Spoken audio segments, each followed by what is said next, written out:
matin, Dimitri Pavlenko. La Banque Centrale Européenne a dit la semaine dernière s'attendre à voir les prix grimper au-dessus de son objectif de 2% cette année. En zone euro, les prix ont même progressé de 3% le mois dernier. Revoilà l'inflation comprimée depuis près de 40 ans. Alors ça se traduit dans la vie quotidienne par la hausse de prix de nombreux produits. Bonjour Dominique Schelcher. Bonjour Dimitri Pavlenko. PDG de Système U, merci d'être avec nous ce matin sur Europe 1. La rentrée 2021 est la plus chère depuis des années. Qu'est-ce que vous observez, vous, dans les rayons de vos magasins ? Pour l'instant, les prix dans nos rayons alimentaires n'ont pas encore augmenté. Les statistiques le disent. C'est plutôt l'énergie, le carburant. Lui, il a augmenté à 2 chiffres depuis un an. On a l'essence à 2 € dans certains coins de France. Tout à fait. Ce sont des abonnements, l'assurance qui a pu augmenter. Mais l'alimentaire, pour l'instant, on a réussi à le maîtriser. Par contre, ce qu'on observe, c'est une très forte tension sur un certain nombre de produits. Je pense les produits à base de blé, comme les pâtes. Donc là, on discute beaucoup avec nos fournisseurs, le café.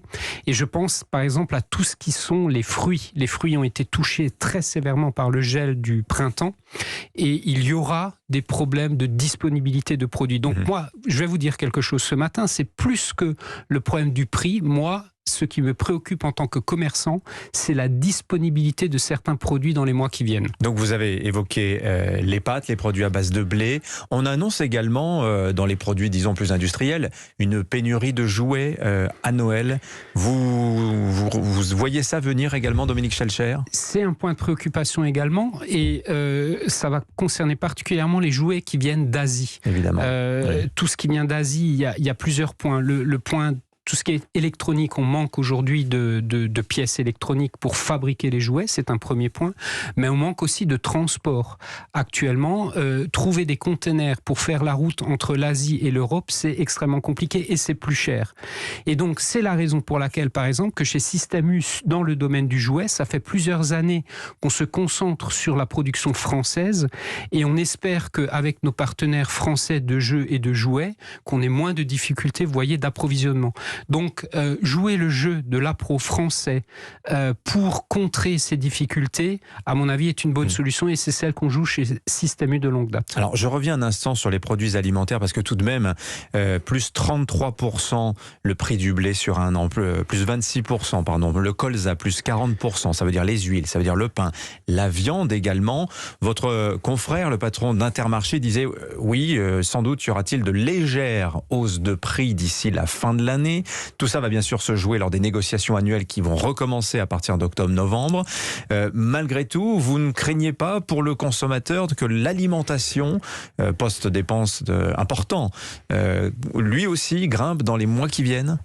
Encore une fois, d'autres postes ont augmenté beaucoup plus fort et il ne faut pas se tromper. Maintenant, qu'il y ait quelques centimes sur un paquet de pâtes ou demain sur un paquet de café, ce n'est pas à exclure. On va tout faire pour jouer notre rôle d'amortisseur une fois de plus.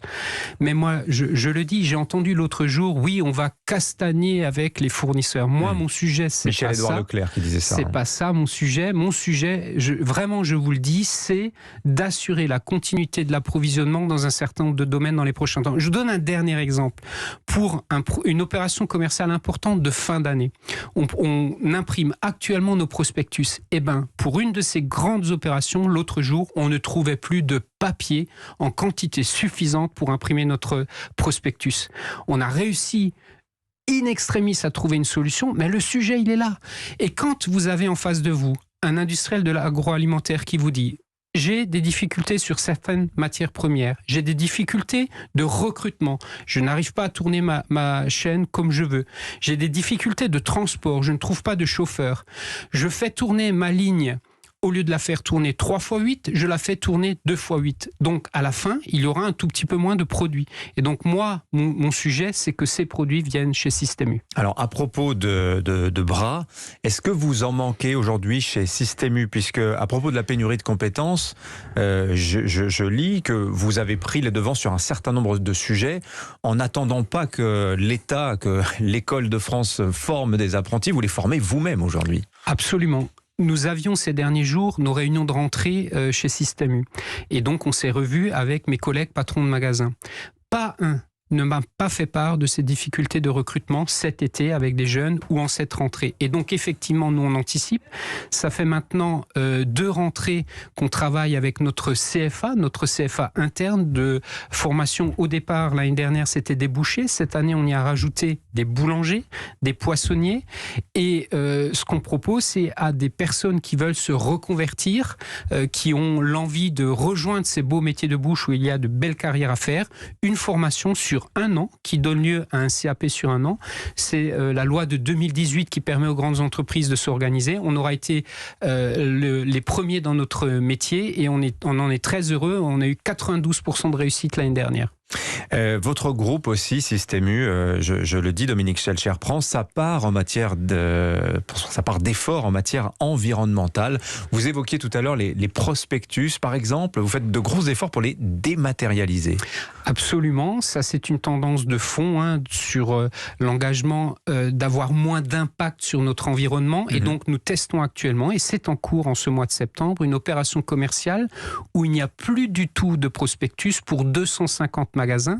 Le prospectus est entièrement digitalisé pour vendre des produits de non alimentaires. Donc on observe ça de très près, on en tirera le bilan. Ce qui émet du carbone quand même, la digitalisation, malgré tout, Dominique Schelcher. Il y a quand même un peu de carbone, mais beaucoup moins que la production de papier, avec des encres, avec du transport, magasin par magasin, rue par rue, pour après le distribuer.